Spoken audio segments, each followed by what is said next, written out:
Friends, బీరకాయ పచ్చడి చేస్తున్నానండి. దానికోసం 2 స్పూన్లు ఆయిల్ వేసానండి. దీంట్లోనూ 2 పచ్చిమిర్చి, 2 ఎండుమిరకాయలు, కొంచెం జీలకర్ర, కొంచెం వెల్లుల్లిపాయ బాగా ఫ్రై అయినాయి కదండి. ఇప్పుడు మనం కట్ చేసుకున్న బీరకాయ ముక్కలు కూడా దీంట్లో వేసేసుకున్నాం. ఇది కూడా బాగా ఫ్రై అవ్వాలండి. బీరకాయ బాగా ఫ్రై అయింది కదండి. దీంట్లోనూ ఒక 2 టమాటాలను, కొంచెం చింతపండు వేస్తున్నానండి. ఇది కూడా బాగా మగ్గాలి. కొంచెం సాల్ట్, కొంచెం పసుపు వేసుకుందామండి. ఓకే ఫ్రెండ్స్, మొత్తం కూడా బాగా మగ్గిపోయింది కదండి. ఇప్పుడు దీన్ని మనం మిక్సీ పట్టేసుకుందాం ఫ్రెండ్స్.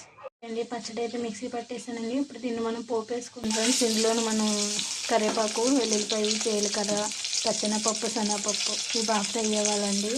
అయితే ఫ్రై అయిపోయిందండి. ఇప్పుడు దీంట్లో మనం మిక్సీ పట్టుకున్న పచ్చడి వేసేసుకోవాలి. ఓకే ఫ్రెండ్స్, ఫైనల్లీ పచ్చడి అయితే అయిపోయిందండి. బీరకాయ పచ్చడి చాలా బాగా వచ్చిందండి. రైస్లో చాలా బాగుంటుంది ఫ్రెండ్స్. ఓకే అండి, పచ్చడి అయితే ఎలా ఉందో కామెంట్ చేయండి, లైక్ చేయండి, మన ఛానల్ సబ్స్క్రైబ్ చేయండి. Bye friends.